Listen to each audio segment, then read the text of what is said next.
Oi, gente, tudo bem? Boa noite. Eu vou começar hoje aqui, Escolhas da Palavra, como já está vindo. Queria dar boa noite aqui para Marilene Novelo, que já está aí conosco. Queria fazer uns anúncios aqui, né? Que é o WhatsApp da nossa igreja, que já está aí no chat. Vocês podem acompanhar. É só mandar um oi lá que você vai receber suas informações da igreja sempre que tiver. E fazer uma oração para começar no nosso estudo.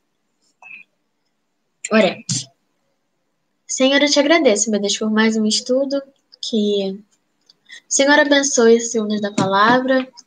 Te agradeço por sempre podermos nos reunir aqui para glorificar, Senhor, para te glorificar e te louvar, Senhor, cada vez mais. Te agradeço por tudo que o Senhor tem feito em nossas vidas.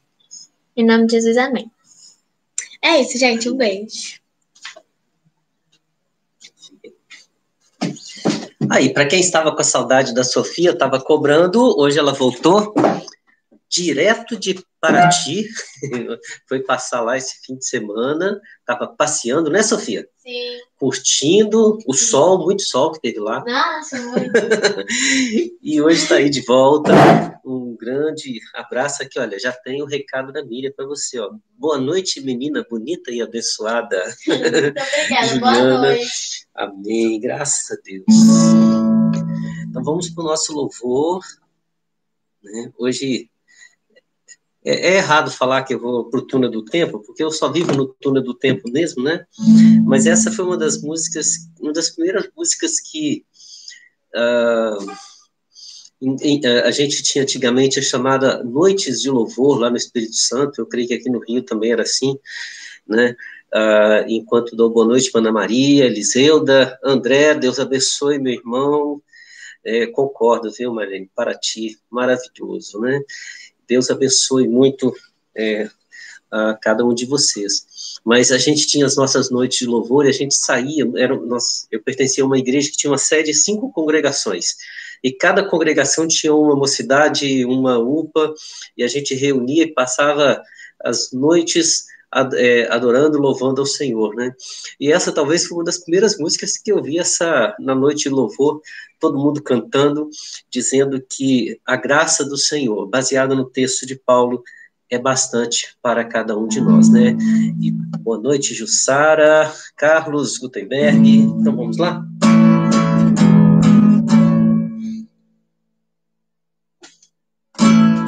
É bastante para mim a sua graça, receber a salvação e o seu perdão. É maravilhoso saber que para sempre com Jesus vou viver. É bastante para mim a sua graça, a sua graça.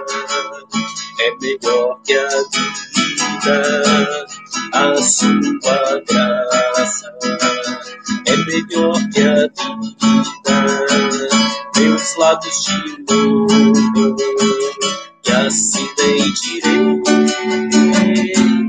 Em teu nome minhas mãos levantarei, as minhas mãos eu levantarei, as minhas mãos eu levantarei, meus lábios te louvam, e assim bendirei. E em teu nome minhas mãos levantarei. A tua graça é melhor que a vida,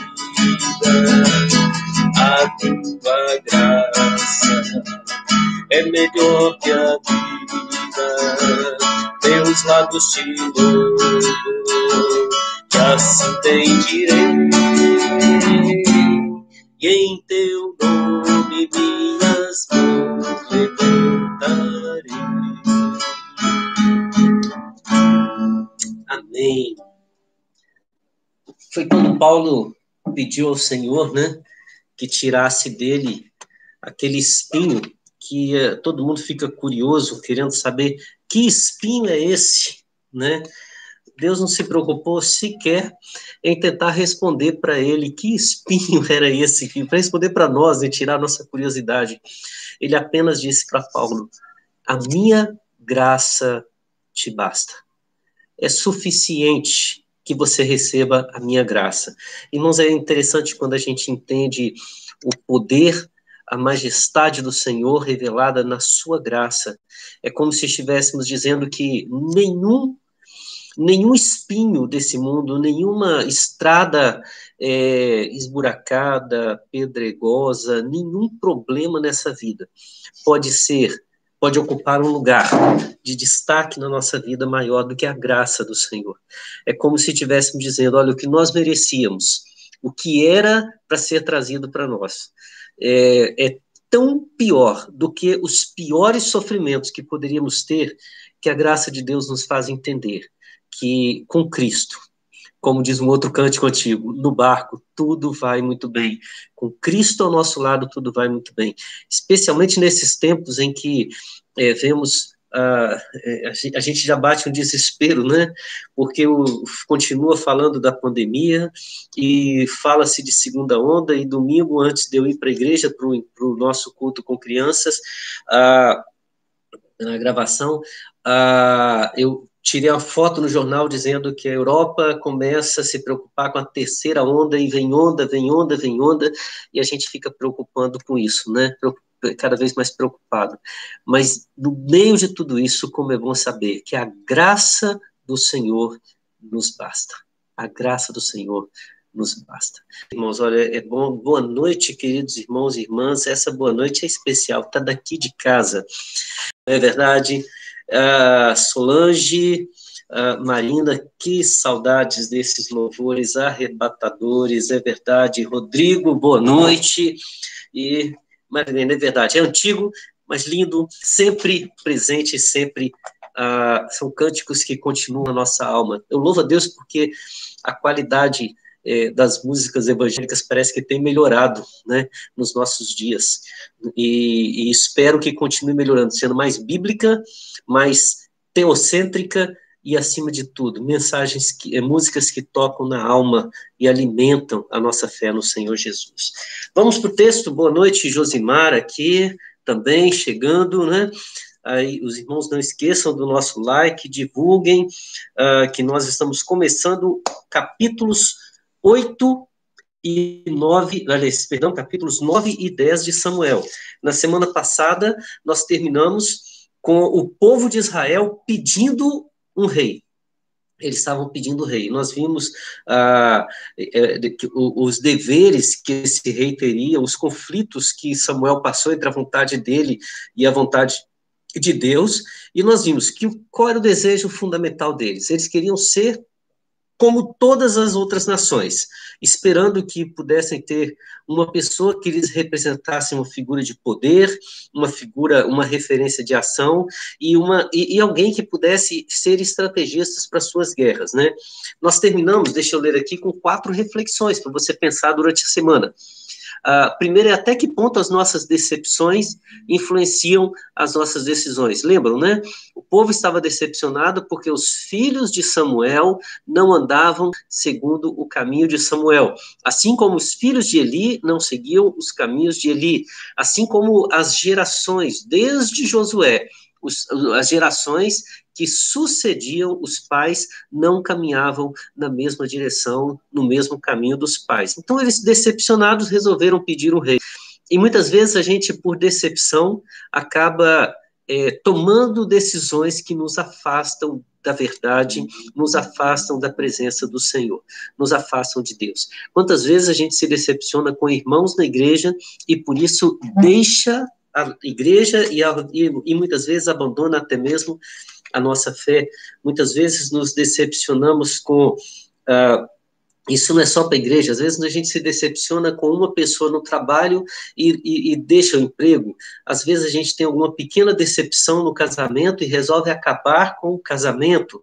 Às vezes a gente se decepciona com uma atitude de uma pessoa, de um amigo, e acaba cortando relações, cortando amizade. Até que ponto as nossas decepções influenciam as nossas decisões? Até que ponto a nossa vontade conduz a nossa oração? Lembra de Samuel? Pedindo a Deus, né, reclamando com Deus que o povo estava pedindo reis, e Deus fala com ele: não estão rejeitando a mim, a você, estão rejeitando a mim, atende o pedido deles. Samuel vai falar com Deus do tipo assim: Deus, impede isso, o Senhor pode.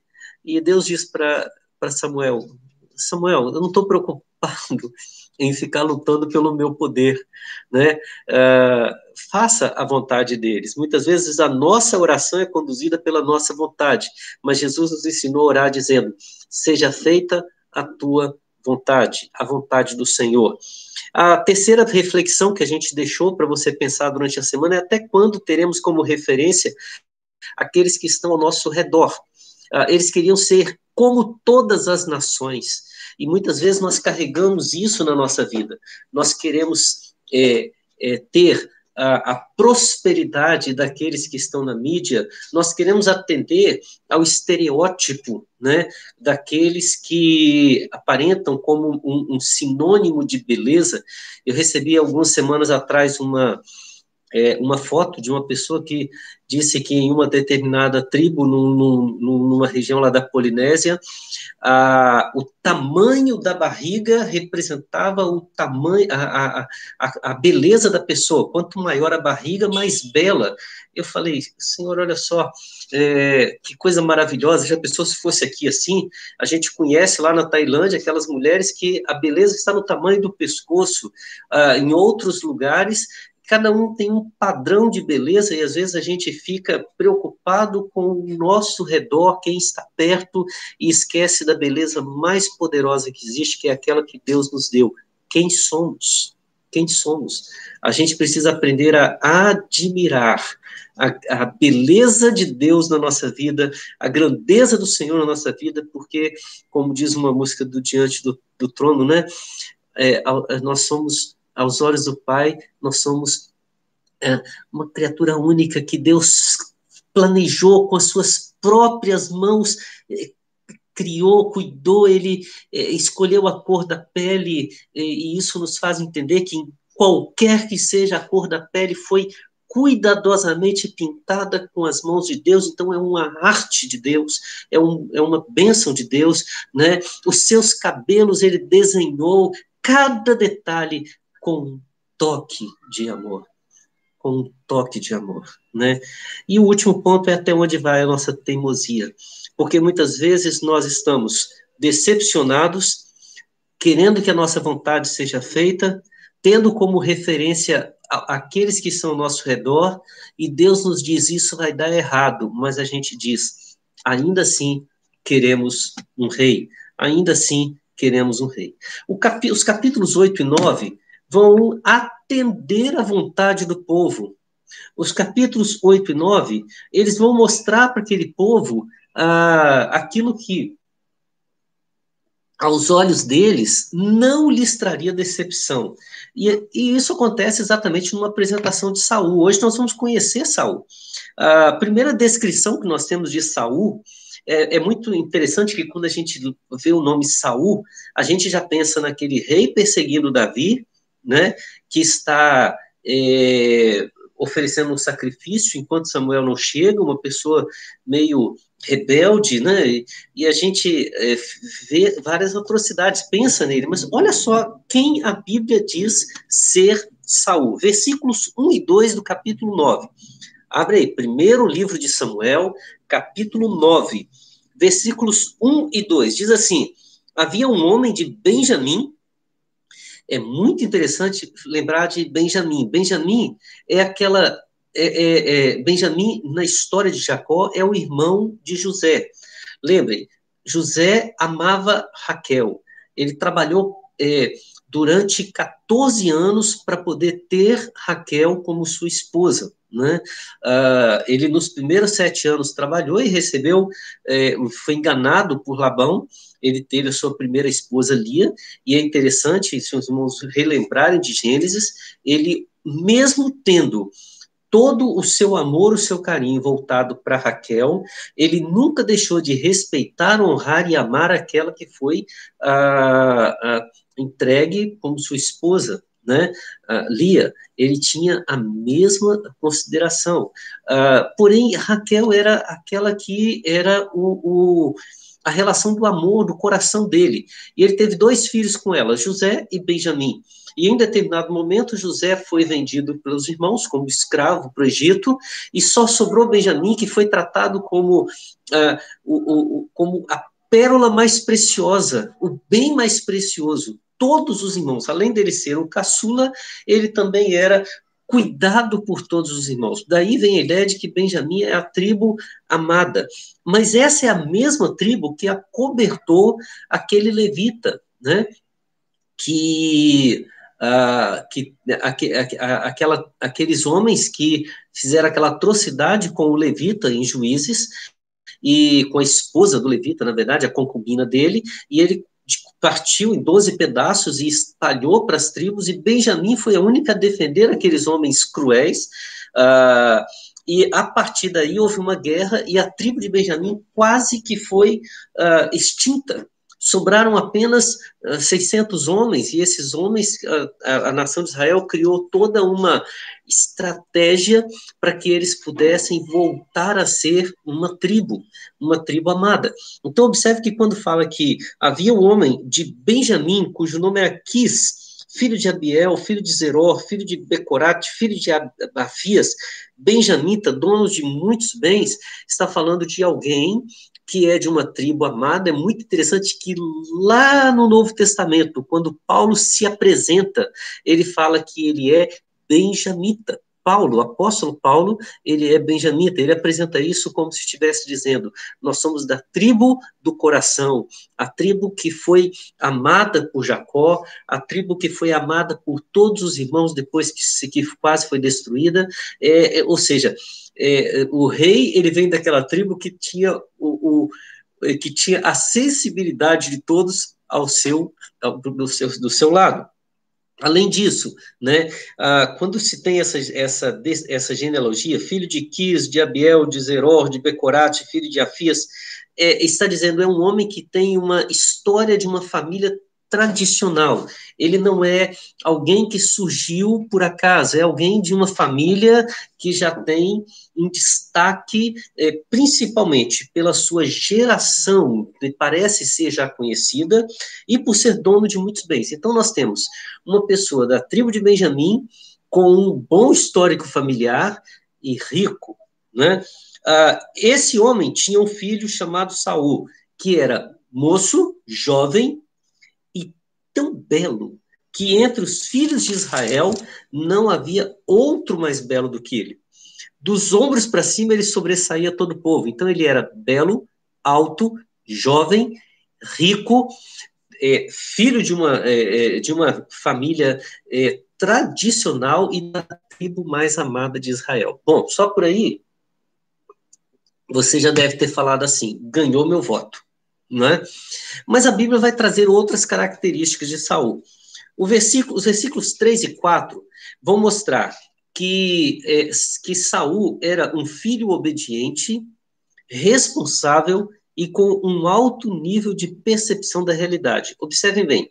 Aconteceu que as jumentas de Quis, pai de Saul, se extraviaram. Então Quis disse a Saul, seu filho: leve agora com você um dos servos e vá procurar as jumentas. Ou seja, ele coloca o filho junto com o servo com uma responsabilidade, com uma missão, e imediatamente o filho vai obedecendo, ele se mostra obediente, e é claro, o pai não daria essa missão a alguém que ele não considerasse responsável.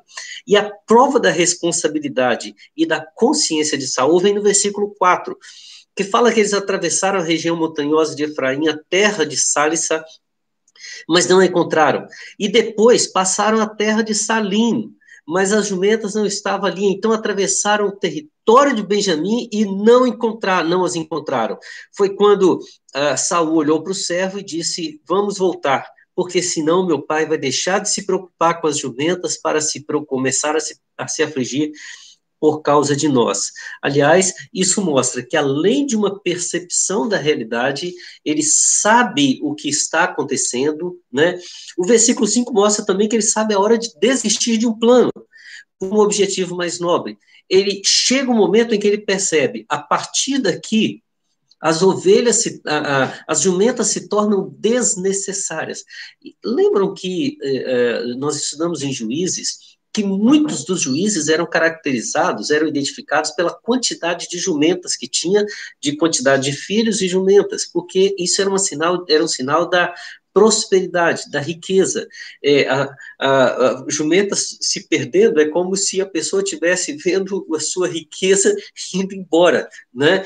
Então ele olha e fala assim, é melhor o meu pai ter a certeza de que seu filho está bem do que de ter reconquistado a sua riqueza, as suas jumentas. Então mostra que ele é uma pessoa que sabe a hora de continuar e sabe a hora de parar, de desistir, de voltar quando um objetivo é mais nobre. Ele não é teimoso, ele não é insistente. O versículo 8, aliás, o versículo 7, ele vai mostrar um outro aspecto de Saul. Mostra que ele é uma pessoa religiosa e que ele demonstra respeito pela lei do Senhor. A lei, nós já estudamos em Levítico, né?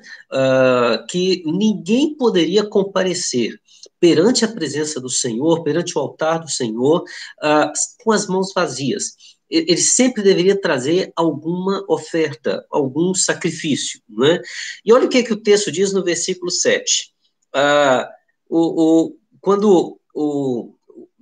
Só para recuperar, né, a nossa história, Saul disse para o seu servo: vamos voltar para que para que meu pai não se preocupe mais comigo do que com as jumentas. Então o servo dele diz assim: olha só, nessa cidade mora um homem de Deus que é muito estimado. Tudo que ele diz acontece. Vamos agora lá, talvez ele possa nos mostrar o caminho que deve seguir. Então Saúl disse ao servo: mas se formos para lá, o que levaremos para aquele homem? Porque o pão que tínhamos em nossas sacolas acabou, e não temos nenhum presente para levar ao homem de Deus. Ou será que temos? Ele olha e diz assim: eu não posso chegar perante esse homem de Deus, esse profeta, e a figura que tem ali é aquele homem que consultará a Deus por nós. Eu não posso chegar com as mãos vazias, eu tenho que apresentar. A ideia do presente aqui não é para Samuel, a ideia é: eu vou levar para Samuel para que ele apresente-nos diante de Deus. Então, na verdade, ele não está presenteando um homem, ele está fazendo um presente àquele que exerce, é a mesma ideia da oferta, aquele que exerce um ministério perante Deus em prol de nós. O único que faz isso hoje é o Senhor Jesus Cristo, né? Aí você fala: peraí, mas e os pastores e os líderes da igreja? Meus irmãos, nós hoje somos chamados e vocacionados para ministrar a palavra de Deus, e a Bíblia, ela trabalha até mesmo a questão da remuneração e tudo, mas o único que verdadeiramente nos apresenta perante Deus e dá razão e valor a todo o ministério que nós desenvolvemos em prol da igreja, como chamados para sermos servos dele, é o Senhor Jesus.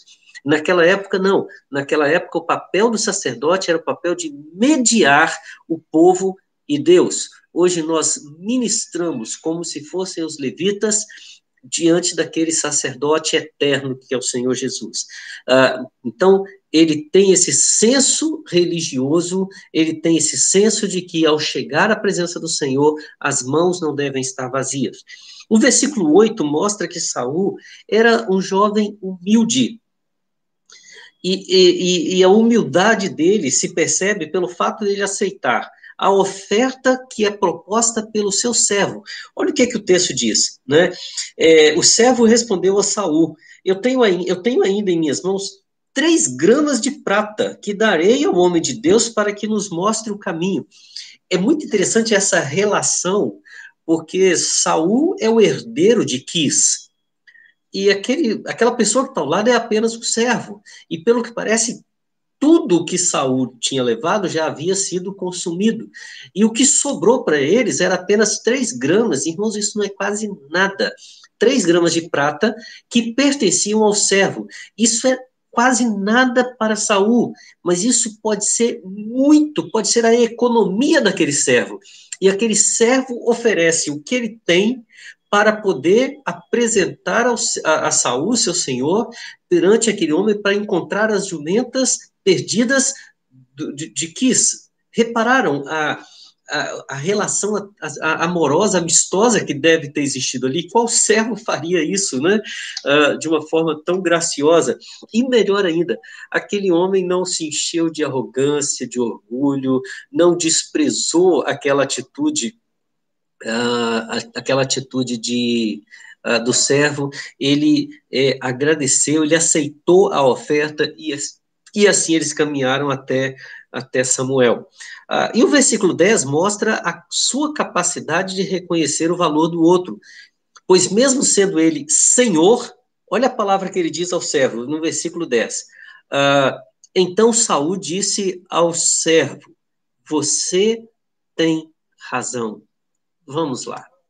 Às vezes é tão difícil para nós reconhecer que o outro, né, pode ter uma ideia melhor do que a nossa, reconhecer o valor do outro, reconhecer a dignidade do outro.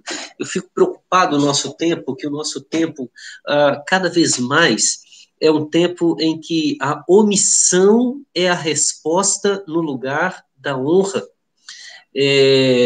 Uma pessoa, vou dar um exemplo aqui, né? Uma pessoa que tem feito um bom trabalho para alguém precisa ser mandado embora. E a nossa grande dificuldade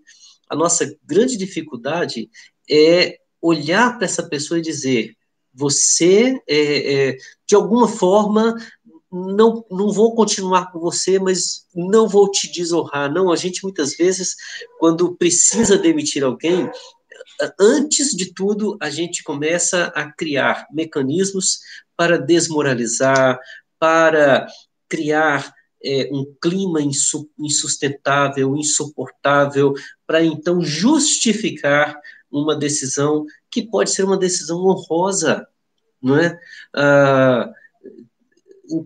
Então assim, e não é só isso, às vezes a gente está desanimado com alguma relação, a gente, ao invés de chegar e tentar dizer, olha, a verdade é essa, ou até mesmo ouvir e dar razão, a gente prefere fugir da conversa, fugir de acertar as coisas, e, acima de tudo, fugir de falar a verdade. Saul não tem esse problema em relação ao servo. Ele olha para o servo, ele escuta a opinião do servo, e mesmo sendo ele o Senhor, ele olha para esse servo e diz, você está certo, você tem razão, e ele caminha segundo aquele projeto, aquela proposta do seu servo, ou seja, ele soube dar valor, ele soube reconhecer que aquela pessoa, e a palavra servo, e a palavra escravo mesmo, ele soube valorizar aquele escravo e colocá-lo numa posição de dignidade. Gente, que coisa legal, porque nós temos uma relação entre patrão e empregado, senhor e escravo, né? Um suzerano e vassalo aqui. Nós temos uma relação que você pode criar os mecanismos opostos que você quiser, mas uma relação em que cada um está agindo de uma forma humana, respeitosa, considerando o outro no mesmo pé de igualdade, apesar das diferenças, inclusive diferenças de cunho econômico e social. O que nós temos, então? Olha só quantas qualidades a gente vê em Saul, não é verdade? É um homem de uma família da tribo que representa o coração de Israel, de uma família de tradição, de uma família rica, é jovem, é belo, é alto, é responsável, obediente, tem uma alta percepção da realidade, sabe a hora de desistir, é uma pessoa que tem um zelo religioso, se mostra humilde e, ao mesmo tempo, ele sabe reconhecer e dar valor ao outro. É muito interessante pensar nessa figura. Provavelmente você deve ter enchido os olhos pensando nessa figura, né, de Saul. Mas vamos continuar, porque a partir do versículo 11, nós temos uma história relatada, porque eles saem e vão, né, ao encontro de Samuel, e quando chegam lá, parece a história é relatada por uma mulher, eles encontram uma mulher, né, e perguntam para ela, o vidente está aqui? Versículo 11, né? Umas moças saíam para tirar água e eles perguntaram, o vidente está aqui? Quem é o vidente? O versículo 9, ele explica isso. Antigamente, em Israel, quando alguém ia consultar a Deus, dizia, vamos falar com o vidente, porque antigamente o profeta de hoje se chamava vidente. Observe, no tempo que está sendo escrito o livro de Samuel, talvez algum escriba mais à frente, ele explica que houve uma mudança de terminologia. Vidente era um termo usado para o profeta de hoje. O profeta, no tempo que o escriba escreve, né, é aquela pessoa, como temos hoje, que anuncia a palavra, que anuncia o juízo, que anuncia o que Deus tem para o seu povo, baseado na lei. Mas no tempo de Samuel, era aquele que consultava ao Senhor e trazia a visão do Senhor para aqueles que o buscavam. Essa é a visão de Samuel. E é interessante que a gente vai ver Samuel como juiz e Samuel como sacerdote e também como aquele que consulta e representa ao Senhor perante o povo. Essas mulheres, elas fazem a história parecer uma grande sorte. Olha o que elas dizem. Elas responderam no versículo 12, está, eis que ali vai ele, à sua frente, vão depressa. E olha a palavra dela. Hoje ele veio à cidade porque o povo vai oferecer um sacrifício no lugar alto. As mulheres afirmam que hoje, ele veio à cidade porque hoje é um dia especial. Nós temos aí a visão, então, daquelas jovens, aquelas mulheres que estavam à beira do poço, né, para tirar água, que era um dia especial e eles deram muita sorte de chegar naquele lugar, naquela hora, né? Eu estou tentando lembrar de alguma história, né? Eu me lembrei aqui de uma vez um amigo que veio me visitar, ele é lá do norte do Espírito Santo, né? E ele veio me visitar, passar um tempo, e foi exatamente no fim de semana que aquela lutadora de MMA, a Ronda Rousey, né? Ela iria disputar uma luta aqui no Rio de Janeiro, e ele veio e não acompanhamos nada, fomos para a igreja no domingo. Na segunda-feira, antes de ir para casa, ele falou assim, vou fazer uma visita ao Cristo Redentor. E quando ele chegou no Cristo Redentor, ele deu de cara com quem? Exatamente com ela, e ali ela estava tirando foto, e quando ele chegou de volta em casa, ele falou assim, que sorte a nossa, encontramos aquela lutadora famosa que veio para o Rio de Janeiro, outra que parou o Rio de Janeiro por causa dessa luta de MMA. Talvez você tenha várias histórias assim, e você diz, que sorte, não é verdade? Só que o que eles não sabiam é que tudo aquilo já estava nos planos de Deus. Olha o que diz o versículo 14 ao versículo 17 do capítulo 9. Então eles foram até a cidade, quando estavam entrando, eis que Samuel saiu ao encontro deles para subir ao lugar mais alto. Ora, um dia antes de Saul chegar, o Senhor tinha revelado a Samuel dizendo, amanhã, a estas horas, enviarei a você um homem da terra de Benjamim, o qual você ungirá por príncipe sobre o meu povo de Israel. E ele livrará o meu povo das mãos dos filisteus, porque olhei para o meu povo, pois o seu clamor chegou até mim. Então, observe, ótica daquela cidade das mulheres, a observação que o povo estava tendo. Saul, você e seu servo tiveram muita sorte, porque hoje é um dia especial na cidade. O Samuel veio para cá hoje, porque hoje vai ter uma grande festa. Vocês chegaram na hora exata, mas a ótica de Samuel, né? Vá e marque esse horário, porque a pessoa que eu escolhi ela irá ao seu encontro, e por volta desse tempo, nesse horário mais ou menos, ali você encontrará aquele que eu levar. Enquanto um estava achando que foi sorte, o outro fala, a providência maravilhosa do Senhor. Enquanto a cidade achava que era coincidência, ali estava Saul e Samuel cumprindo o plano e o projeto de Deus para aquele momento. E é tão interessante que Deus, olha só o que diz o versículo 18 ao 24. Enquanto Saul está achando que está procurando as jumentas perdidas do pai e está aceitando o conselho do servo e preocupado em ter algumas 3 gramas de prata para entregar para Samuel, o que Deus está reservando para ele é um lugar de honra naquele momento, naquela cerimônia. 18. Saul se aproximou de Samuel no meio do portão e disse: peço que, por favor, me mostre onde é a casa do vidente. Samuel respondeu a Saul: eu sou o vidente. Suba diante de mim ao lugar alto. Hoje vocês comerão comigo. Pela manhã eu o deixarei ir e lhe contarei tudo o que está no seu coração.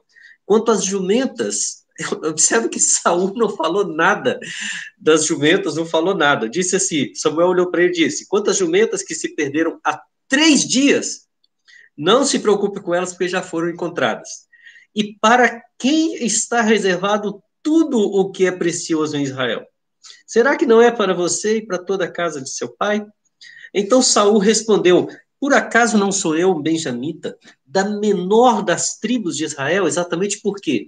Por causa daquela chacina que havia sido cometida, por eles defenderem a causa daqueles que fizeram atrocidade com a concubina do levita, lá em Juízes, né? Ele fala assim, não é a minha família a menor de todas as famílias da tribo dos benjamitas? Lembramos de quem? Né? Nós lembramos de Gideão, quando ele fala, eu sou o menor na casa de meu pai, e assim por diante, né? Aí ele fala assim, para que então você me fala com tais palavras? Não estou entendendo nada que você está falando. Para mim, tudo que é precioso de Israel, como assim? Imagina, ele chega para simplesmente cumprir uma ordem do pai, atendendo uma sugestão do servo, e é recebido por aquele que ele está preocupado em dizer o que ele vai levar, é recebido chamando ele para uma posição de honra. Veja bem, versículo 22. Samuel levou Saul e o servo dele à sala de jantar, e lhe deu o lugar de honra entre os convidados, que eram cerca de 30 pessoas. Então Samuel disse ao cozinheiro: traga aquela porção que eu lhe entreguei, aquela que eu lhe pedi para deixar reservada. O cozinheiro pegou a coxa com o que havia nela e pôs diante de Saul. Então Samuel disse: aqui está o que foi reservado. Pegue e coma, pois foi guardado para você, para essa ocasião, quando eu disse, convidei o povo. Olha que coisa tremenda. Enquanto eles estavam, as mulheres achavam que era o dia de sorte, Deus está apenas revelando a sua grandeza. O que Deus preparou. Lhes preparou o lugar de honra e ele lhes traz uma palavra especial. Do versículo 25 ao versículo 27, nós temos essa informação, que é quando Saul recebe de Samuel a orientação todas as coisas que deveriam acontecer, porque Samuel iria ungir Saul como rei em Israel. Capítulo 10 começa assim: Samuel pegou o vaso de azeite e derramou sobre Saul. Então ele o beijou e disse: o Senhor está ungindo você como príncipe sobre a sua herança, sobre o povo de Israel. E ele passa então a dar a sua palavra, que vem primeiro em uma sequência de profecias, sinais e evidências. A primeira: hoje, quando você se afastar de mim, encontrará 2 homens junto ao túmulo de Raquel. Quem é Raquel? Mãe de Benjamim.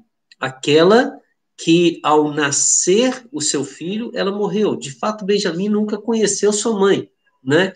Mas no túmulo de Raquel, o filho de Quis, que é da tribo de Benjamim, iria encontrar 2 homens, né, que iriam dizer para ele: já foram achadas as jumentas que você foi procurar, agora vá para casa que seu pai está preocupado é com você.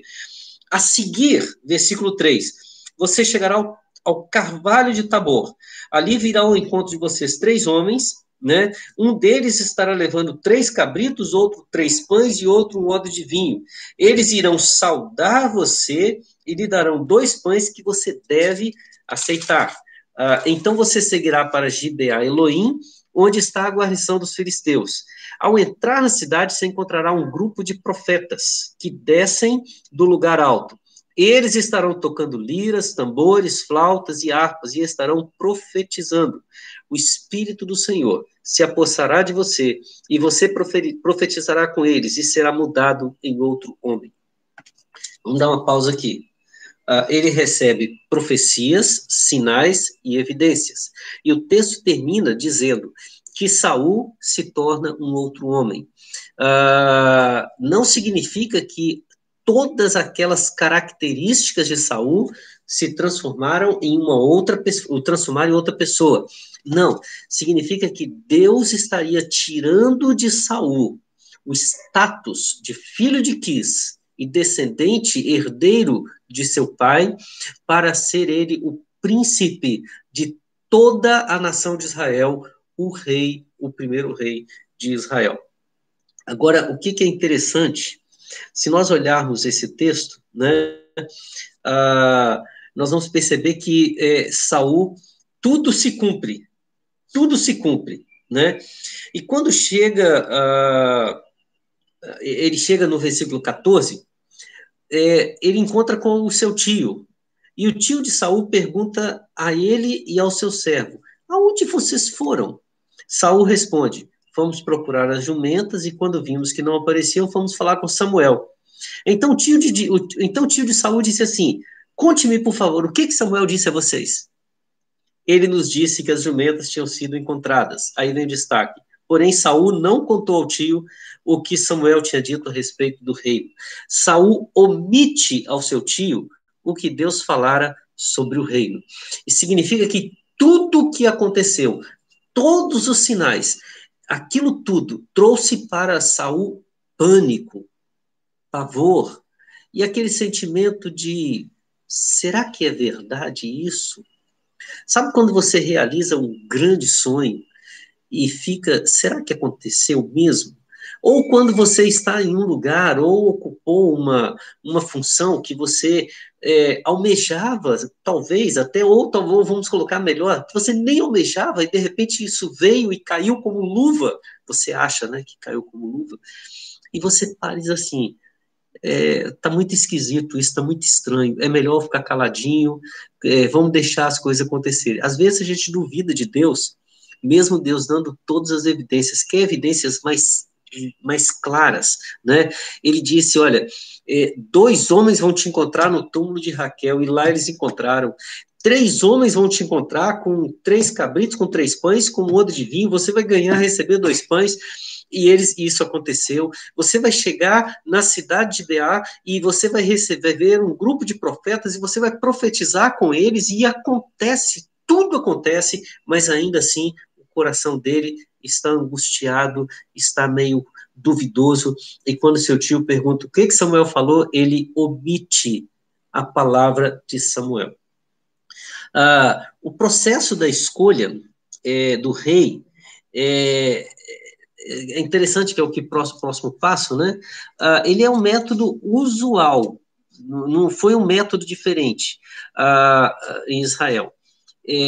Deus revelou sua vontade da mesma forma que, por exemplo, no caso de Acã. E deixa eu ler esse texto, que é muito interessante, né? Em toda essa história que nós contamos, você deve ter percebido que foi um ato entre Saul e Samuel. Ali, Samuel não está falando com ninguém, Samuel não está fazendo campanha política para ninguém. Samuel sabe qual é a vontade de Deus e revela a vontade de Deus a Saul.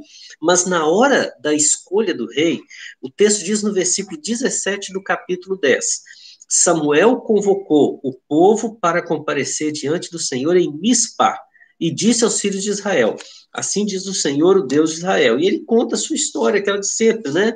Olha, eu agi, eu fui o rei, eu fui o Senhor, fiz tudo por vocês, mas vocês me desprezaram, vocês preferiram um outro rei. Então, hoje, vocês vão escolher o rei. Então, separe os grupos, e ali eles se reuniram por tribos e por grupos de milhares. E Samuel fez com que todas as tribos se aproximassem, e a sorte foi lançada e foi sorteada a tribo de Benjamim. O processo para detectar Acã, lá no livro de Josué, foi a mesma coisa. Se chegaram as tribos e eles... irmãos, essa ideia do lançar sorte, a gente às vezes pensa em dados sendo lançados, não, era um processo reconhecido como um processo que eles tinham a direção de Deus naquilo, né?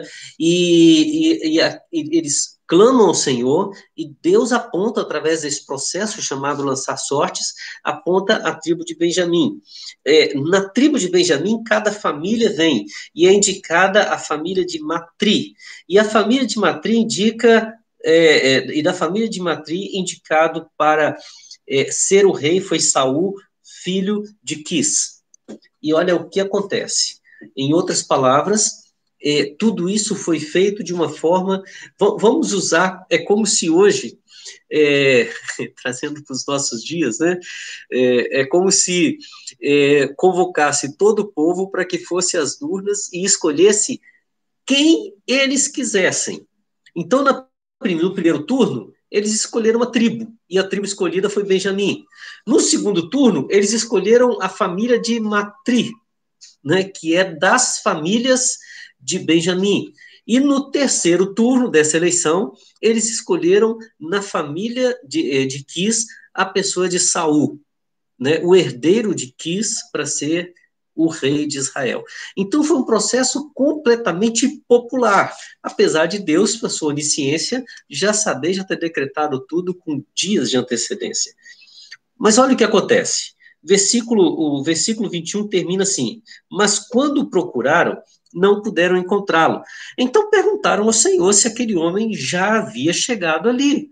E o Senhor respondeu: ele está escondido entre a bagagem.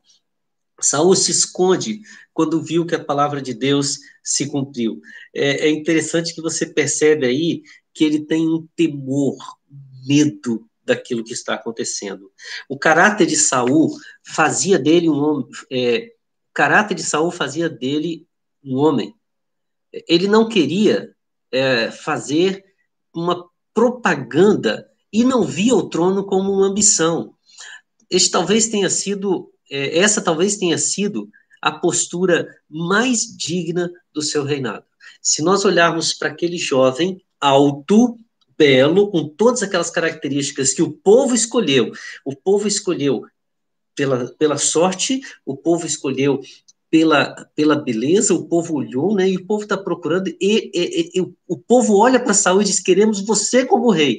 Mas Saul, em seu primeiro momento, ele omite a visão de Samuel para o seu tio e ele se esconde diante do povo. Não era a ambição da vida de Saul ter o trono. Isso me faz pensar, irmãos, que muitas vezes nós somos os destruidores de algumas pessoas, né? Algumas pessoas que muitas vezes nós queremos tanto que estejam no lugar, né, que não querem estar, né, que nós acabamos tirando deles a humildade, tirando o caráter e levando para eles a ambição e outras coisas mais. Eu acho que mais à frente nós vamos entender um pouco mais o que o povo fez com Saul, né, e o que Saul fez consigo mesmo. Mas, a priori, basta lembrar que esse jovem, cheio de bons atributos, que agradava aos olhos, que demonstrava todas as condições de ser um excelente líder, de ser uma pessoa sensata, correta, esse homem que tinha todos esses atributos, foi o homem que Deus deu para atender à vontade do povo.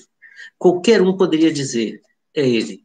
Aliás, nós vamos perceber o mesmo processo no segundo momento, quando Samuel for escolher Davi, né?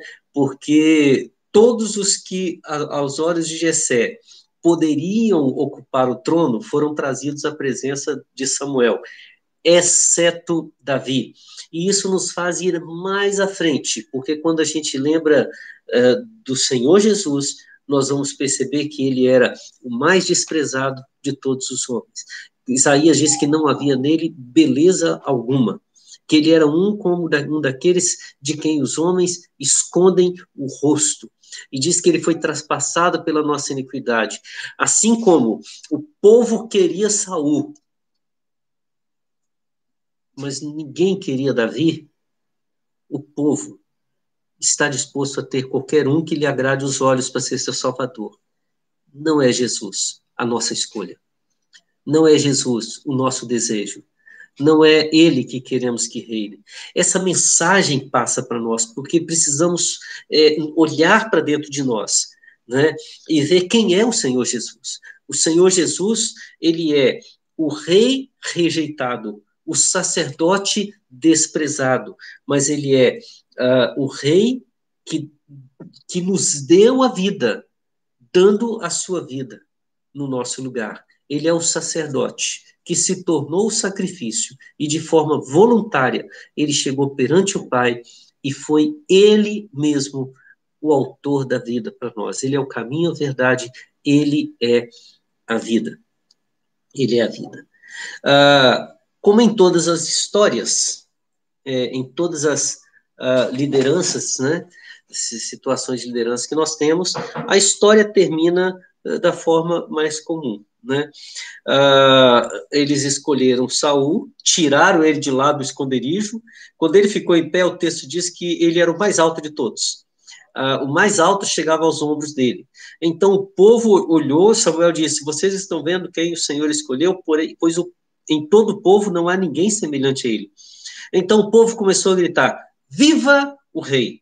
Samuel explicou todo o direito do reino, escreveu num livro, pôs diante do Senhor e despediu o povo, cada um para sua casa.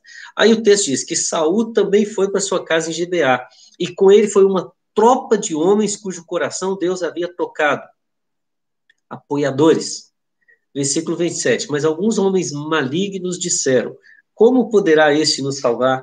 E o desprezaram e não lhe trouxeram presentes. Lembra que a preocupação de Saul era como que ele chegaria diante do homem de Deus levar um presente? O maior desprezo que se pode ter a uma escolha de Deus é rejeitar, desprezar e, no caso deles, não lhes trazer o presente. Não lhes dar a dignidade daquilo que aconteceu. E é muito interessante que a primeira postura do rei Saul foi uma postura que a gente tem que aprender, gente. A gente tem que aprender. O texto diz: Saul se fez de surdo. Saul se fez de surdo. Às vezes, se fazer de surdo, fingir de surdo, é a melhor forma de acabar com as provocações. Às vezes, simplesmente, olha, deixa falar. Muito maiores são aqueles que nos apoiam do que aqueles que nos desprezam. Às vezes a gente carrega a dor de ter sido desprezado e esquece de ver o quanto nós fomos abençoados por pessoas que caminharam firme ao nosso lado. Eu me lembro de uma vez que eu fui em um congresso e eu era... eu fui simplesmente por ir, né? E quando chegou nesse congresso, houve um determinado momento que começaram a reclamar da ausência de pastores, dizendo que os pastores não estavam dando apoio, não valorizavam, e que aquilo era muito triste. E depois de uma longa sessão, com muita gente reclamando dos pastores, eu pedi a palavra e falei assim: irmãos, eu estou me sentindo muito mal, estou sentindo aqui como um traidor dos meus colegas, dos pastores, porque uma vez que eles, por terem faltado, né, mereceriam tanta crítica, eu acho que o meu dever era estar ausente também, né?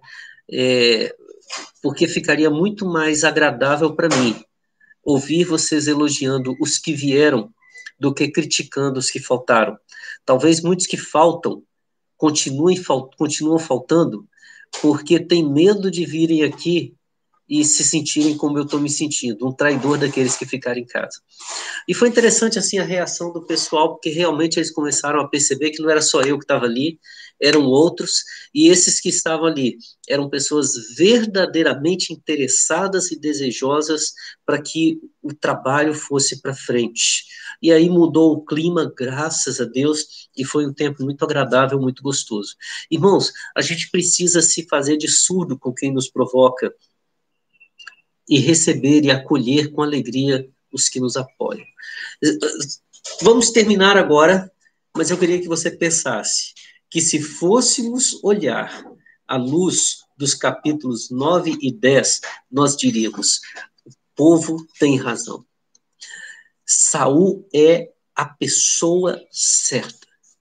Ele tem o caráter, ele tem a postura, e a primeira atitude dele foi uma postura de sabedoria. Que maravilha. Estamos no caminho certo. Mas nós vamos terminar com uma palavrinha hoje. Será? Né? Ou aquela palavra que se usa muito hoje, os jovens, né? Saul era o homem certo. Ponto. Só que não. Mas o só que não, a gente vai ver na semana que vem, com a graça de Deus. Tá certo? Deus abençoe muito a sua vida. Eu fui vendo aqui alguns comentários, alguns eu até já fiz alguns comentários juntos, né? Mas deixa eu ver aqui quem eu não citei, não dei uma boa noite para Tânia, né?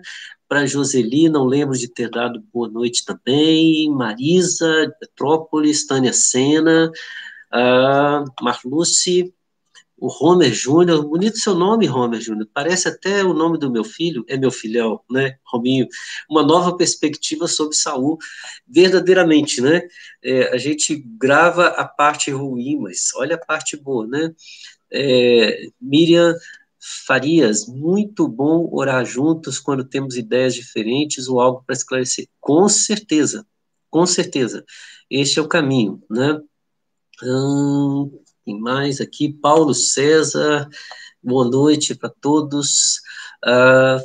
Às vezes a surdez é lucro, é verdade, com certeza, Miriam, né? Também, Juliana, é isso, irmãos, olha, Deus, e abração para a Nani aí também, viu, Rominho? Deus abençoe, manda um abração para ela. Com a graça de Deus, estaremos juntos sábado, né? Irmãos,